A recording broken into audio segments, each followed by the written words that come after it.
Welcome back to my channel. അപ്പോൾ ഇന്ന് ഞാനൊരു സ്റ്റിച്ചിങ് വീഡിയോ ആയിട്ടാണ് വന്നിട്ടുള്ളത്. അപ്പോൾ ഇതാണ് മെറ്റീരിയൽ. ഇത് എൻ്റെ കയ്യിൽ ബാലൻസ് വന്ന ഞാൻ മുന്നേ 2 ടോപ്പ് ഇത് മീഷോയിൽ നിന്ന് വാങ്ങിയ മെറ്റീരിയലാണ്. അപ്പോൾ ഇത് വെച്ചിട്ട് ഞാൻ 2 ടോപ്പ് ഓൾറെഡി ഞാൻ സ്റ്റിച്ച് ചെയ്തു. ഇത് 3ാമത്തെ ആട്ടെ. ഇത് ബാക്കി ബാലൻസ് തുണിയാണ്. അപ്പോൾ ഇത് വെച്ചിട്ട് ഒരു വെസ്റ്റേൺ ടൈപ്പ് ഡ്രസ്സ് ഒന്ന് സ്റ്റിച്ച് ചെയ്ത് നോക്കാമെന്ന് വിചാരിച്ചു.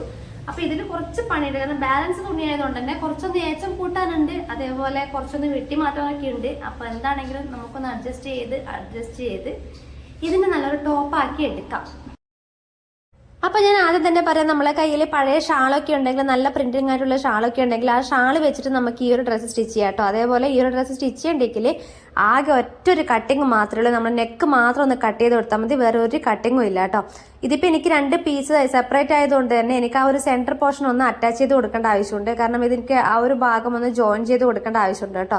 അപ്പോൾ ഷാളൊക്കെയാണ്, അല്ലെങ്കിൽ ഇതുപോലെ നല്ല പ്രിന്റഡ് ആയിട്ടുള്ള നല്ല വീതിയുള്ള തുണിയൊക്കെ ആണെങ്കിൽ നമുക്ക് ഇതുപോലെ 2ആയി മടക്കിയിട്ടാൽ മാത്രം മതിയാകും. സെൻറ്ററിലൂടെ ഒന്ന് മടക്കിയിട്ടാൽ മാത്രം മതിയാകും കേട്ടോ. അപ്പം ഞാൻ ഇതേപോലെ തുണിയൊന്ന് ജോയിൻ ചെയ്ത് ലെവലാക്കി നല്ല നീറ്റാക്കി 2 ഒരേ അളവിൽ സെറ്റാക്കി എടുത്തിട്ടുണ്ട്. അപ്പോൾ ആ ഒരു മുകളിലത്തെ ഭാഗം, ആ ഒരു സെൻറ്റർ പോർഷൻ ഞാൻ ജോയിൻ ചെയ്ത് കൊടുത്തിട്ടുകൂടി ഉണ്ട് കേട്ടോ. ഇനി എനിക്ക് ആ നെക്കിൻ്റെ പോർഷൻ മാത്രം ഒന്ന് കട്ട് ചെയ്ത് കൊടുത്താൽ മതി. ഇതിൽ നമുക്ക് നെക്ക് മാത്രം ഒന്ന് കട്ട് ചെയ്ത് കൊടുത്താൽ മതി കേട്ടോ.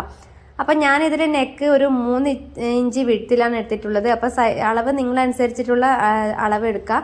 ഞാനിവിടെ 3 ഇഞ്ച് വിഡ്ത്ത് മാത്രമേ എടുത്തിട്ടുള്ളൂ. ഞാൻ അധികം തടിയില്ലാത്തതുകൊണ്ട് എനിക്ക് ഒരുപാട് കഴുത്ത് ഇങ്ങനെ മലർന്ന് കിടക്കേണ്ട ആവശ്യമില്ല. അപ്പോൾ ഒരു 3 ഇഞ്ച് വിഡ്ത്തിൽ താഴേക്കും ഞാനൊരു 3.5 ഇഞ്ച് മാത്രമേ എടുത്തിട്ടുള്ളൂ കേട്ടോ.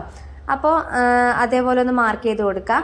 അപ്പം നിങ്ങൾ എടുക്കേണ്ടത് നിങ്ങളെ അളവായിരിക്കണം. നമ്മൾ ഇതുപോലെ യൂട്യൂബൊക്കെ ചെയ്തിട്ട് നമ്മൾ അളവൊക്കെ ചെയ്ത് നമ്മൾ സ്റ്റിച്ച് ചെയ്ത് നോക്കുമ്പോൾ പറ്റുന്ന അബദ്ധം എന്താണെന്ന് വെച്ചാൽ നമ്മൾ അവരെടുക്കുന്ന അളവ് അതേപോലെ ഇങ്ങ് എടുത്ത് വന്നിട്ട് ചിലപ്പോൾ നമുക്ക് സ്യൂട്ടബിൾ ആണെന്നില്ല. അപ്പം നിങ്ങൾ ആദ്യം ചെയ്യേണ്ട കാര്യം എന്താണെന്ന് വെച്ചാൽ നമ്മളെ അളവ് നമ്മൾ അറിഞ്ഞിരിക്കണം. കൃത്യമായിട്ട് നമുക്ക് എത്രത്തോളം വേണമെന്നുള്ളത് നമ്മളെ അളവ് നമ്മൾ കൃത്യമായിട്ടൊന്ന് അറിഞ്ഞിരിക്കാം. മെത്തേഡ് മാത്രം ഫോളോ ചെയ്യുക കേട്ടോ.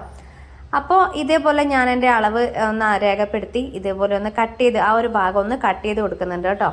ഇനി ഇതിൽ വേറെ പ്രത്യേകിച്ചിട്ട് കട്ടിങ്ങോ കാര്യങ്ങളോ ഒന്നും തന്നെ ഇല്ല. അതേപോലെ ഞാനിത് നല്ല വശത്താണ് മാർക്കിംഗ് ഒക്കെ ചെയ്ത് കൊടുക്കുന്നത്. നമ്മൾ സാധാരണ ടോപ്പ് സ്റ്റിച്ച് ചെയ്യുമ്പോൾ മോശം വശം നമ്മൾ ഉൾഭാഗത്താണല്ലോ മാർക്കിംഗ് ഒക്കെ കൊടുക്കുക. ഇതിൽ ഞാൻ നല്ല വശത്താണ് നിവർത്തി ഇട്ടിട്ട് നല്ല വശത്താണ് മാർക്കിംഗ് ഒക്കെ ചെയ്ത് കൊടുക്കുന്നത്. അപ്പോൾ നമുക്ക് കുറച്ചുകൂടി സ്റ്റിച്ച് ചെയ്യാൻ എളുപ്പമായിരിക്കും. നമുക്ക് ഈ ഒരു നല്ല വശത്തൂടെ മാത്രമേ നമുക്ക് ഈ ഒരു ടോപ്പിന് സ്റ്റിച്ച് ചെയ്യാൻ പറ്റത്തുള്ളൂ. അപ്പോൾ മാർക്കിംഗ് ഒക്കെ നല്ല വശത്ത് തന്നെയാണ് ഞാൻ കൊടുക്കുന്നത് കേട്ടോ. അപ്പം ഞാനിതിപ്പം നിങ്ങൾ തുടക്കക്കാരൊക്കെ ആണെങ്കിൽ ഈ ടോപ്പ് സ്റ്റിച്ച് ചെയ്യാൻ വേണ്ടിയിട്ട് ഏറ്റവും എളുപ്പം എന്താണെന്ന് വെച്ചാൽ നമ്മൾ ഓൾറെഡി സ്റ്റിച്ച് ചെയ്ത് വെച്ച ഒരു ടോപ്പ് വെച്ചിട്ട് അതിന് അനുസരിച്ച് വരച്ചു കൊടുക്കുന്നതാണ് ഏറ്റവും എളുപ്പം. ഇത് ഞാൻ വെറുതെ ജസ്റ്റ് ഒന്ന് അളവൊന്ന് മാർക്ക് ചെയ്ത് കൊടുക്കുന്നതേ ഉള്ളൂ കേട്ടോ. അപ്പം ഞാനും ടോപ്പ് വെച്ച് തന്നെയാണ് സ്റ്റിച്ച് ചെയ്ത് കൊടുത്തത്. അതാകുമ്പോൾ നമുക്ക് നമ്മളെ ഷേപ്പിൽ തന്നെ വരച്ചു കൊടുത്താൽ അതേ ഷേപ്പിൽ നമുക്ക് സ്റ്റിച്ച് ചെയ്ത് കൊടുത്താൽ ഈസി ആയിട്ട് ചെയ്യും. ജസ്റ്റ് ഒരു 15 മിനിറ്റ് മാത്രം നമുക്ക് ഈ ഒരു ഡ്രസ്സ് ഒന്ന് സ്റ്റിച്ച് ചെയ്യാൻ വേണ്ടിയിട്ട് ആവശ്യമുള്ളൂ കേട്ടോ. അതുപോലെ സ്റ്റിച്ചിങ് പഠിച്ചു തുടങ്ങിയവരൊക്കെ ആണെങ്കിൽ ഏറ്റവും എളുപ്പത്തിൽ നമുക്ക് ഒരു ബുദ്ധിമുട്ടും ഇല്ലാണ്ട് ചെയ്യാൻ പറ്റുന്നൊരു ടോപ്പ് കൂടിയാണ് ഈ ഒരു ടോപ്പ് എന്ന് പറയുന്നത്. ഈ ഒരു ടോപ്പിന് പേരൊക്കെ ഉണ്ട്, കഫ്തൻ ടോപ്പ് എന്നാണ് പറയാം കേട്ടോ. അപ്പം ഞാൻ ഇതേപോലെ നെക്കൊന്ന് മാർക്ക് ചെയ്ത് കൊടുത്തിട്ടുണ്ട്. അതിനുശേഷം ഇതൊന്ന് നിവർത്തിയിട്ട് കൊടുത്തു. അതിനുശേഷം ഞാൻ എൻ്റെ റെഡിമെയ്ഡ് അല്ല, ഞാൻ സ്റ്റിച്ച് ചെയ്ത ഒരു ടോപ്പ് എടുത്തിട്ട് ഇതേപോലെ ഒന്ന് വെച്ച് കൊടുത്തു. നമ്മൾ ഷോൾഡറും നെക്കൊക്കെ സെയിം ആയിരിക്കും. ഷോൾഡറൊക്കെ കൃത്യമായി ഒന്ന് വെച്ച് കൊടുത്തതിന് ശേഷം നമ്മൾ ഇതുപോലെ ഒന്ന് വരച്ചു കൊടുക്കുക കേട്ടോ. അപ്പോൾ ഇതേപോലെ ഒന്ന് വരച്ചു കൊടുത്താൽ സ്ലിറ്റിൻ്റെ അവിടെ നിന്ന് നമുക്ക് മാക്സിമം എത്രത്തോളം വീതി കിട്ടുമോ ആ ഒരു സ്ലിറ്റ് വരെ മാത്രമേ ഞാനൊന്ന് സ്റ്റിച്ച് ചെയ്ത് കൊടുക്കുന്നുള്ളൂ. ബാക്കി ഞാനതങ്ങനെ വിടുകയാണ് കേട്ടോ ചെയ്തത്. കാരണം എൻ്റെ തുണിക്ക് അത്രേ വീതിയുള്ളൂ. അപ്പോൾ താഴത്തോളം ഞാൻ സ്റ്റിച്ച് ചെയ്യുകയാണെങ്കിൽ എനിക്ക് ആ ഒരു നടക്കുമ്പോഴൊക്കെ ഭയങ്കര ബുദ്ധിമുട്ടായിരിക്കും. ഇനി നമുക്ക് സ്റ്റിച്ച് ചെയ്യാൻ ഞാൻ നെക്ക് മാത്രമേ കട്ട് ചെയ്തിട്ടുള്ളൂ. അപ്പം നമുക്ക് നെക്കാണ് ആദ്യം സ്റ്റിച്ച് ചെയ്യേണ്ടത്. ആ നെക്കിന് ഞാനൊരു ക്രോസ് പീസ് വെച്ചിട്ട് നെക്കൊന്ന് സ്റ്റിച്ച് ചെയ്ത് കൊടുത്തിട്ടുണ്ട്.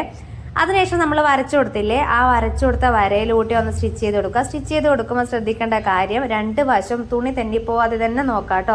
2 വശവും ഒരേപോലെ തന്നെ ഉണ്ടായിരിക്കണം. നമ്മൾ കൈകൊണ്ട് ചേർത്ത് പിടിച്ച് നീറ്റായിട്ട് തന്നെ വെച്ചതിന് ശേഷം നമ്മൾ ബുദ്ധിമുട്ടാണെങ്കിൽ പിന്നൊക്കെ കുത്തി വെച്ചതിന് ശേഷം മാത്രം സ്റ്റിച്ച് ചെയ്യുക. കാരണം തുണി ഉറപ്പായിട്ടും നമുക്ക് ഇറങ്ങിപ്പോകാൻ ചാൻസ് ഉണ്ട്. അപ്പം പിറകിലത്തെ വശത്തെ തുണിയൊക്കെ ഒന്ന് മടങ്ങിപ്പോവുകയൊക്കെ ആണെങ്കിൽ കാണാൻ ഭയങ്കര ബോറായിരിക്കും കേട്ടോ. അതിനുശേഷം നമ്മൾ ആ ബോഡി പാർട്ടൊന്ന് ജോയിൻ ചെയ്തതിന് ശേഷം നമ്മൾ സൈഡ് വശം ഉണ്ടല്ലോ, സൈഡ് ഒന്ന് മടക്കി സ്റ്റിച്ച് ചെയ്യുക. അതായത് ആ അറ്റം നമുക്ക് ഇതുപോലെ ഒന്ന് മടക്കി സ്റ്റിച്ച് ചെയ്ത് കൊടുക്കാം. അതിനുശേഷം ഞാനിത് എൻ്റെ കയ്യിലൊരു ലേസ് ഉണ്ട് കേട്ടോ. ഇതൊരു ലുക്കിന് വേണ്ടിയിട്ടാണ്, ഒരു റെഡിമെയ്ഡ് ടൈപ്പ് ടോപ്പിനൊക്കെ ഉണ്ടാകുന്ന ഒരു ലുക്ക് കിട്ടാൻ വേണ്ടിയിട്ട് മാത്രം ഞാൻ വെച്ച് കൊടുക്കുന്നതാണ്. അപ്പം ഷാളൊക്കെ ആണെങ്കിൽ ഷാളിൻ്റെ 2 വശവും ഓൾറെഡി പ്രിന്റഡ് ആയിരിക്കും, അതായത് കരഭാഗമൊക്കെ ആയിരിക്കും. അപ്പോൾ അതിന് അങ്ങനെ പ്രത്യേകിച്ച് ഇങ്ങനെ ഡിസൈനൊന്നും കൊടുക്കേണ്ട ആവശ്യം ഉണ്ടാവില്ല. ഇതിപ്പോൾ എൻ്റെ കയ്യിൽ ഇതുപോലൊരു തുണി ആയതുകൊണ്ട് ഞാൻ അതിൻ്റെ 2 വശത്തും ഇതേപോലെ ലേസ് വെച്ച് കൊടുക്കുന്നുണ്ട് കേട്ടോ. അപ്പോൾ ഇതാണ് ടോപ്പിൻ്റെ ഫൈനൽ ലുക്ക് എന്ന് പറയുന്നത്. നല്ല ഭംഗിയുണ്ടായിരുന്നു കേട്ടോ കാണാൻ വേണ്ടിയിട്ട്. അപ്പം നമ്മൾ സാധാരണ റെഡിമെയ്ഡ് കഫ്താൻ ഡ്രസ്സ് വാങ്ങിക്കുമ്പോൾ എങ്ങനെയാണോ കിട്ടുക അതേ മെത്തേഡിൽ അതേ രീതിയിൽ തന്നെയാണ് കേട്ടോ കിട്ടിയത്. അപ്പോൾ വീഡിയോ ഇഷ്ടപ്പെട്ടു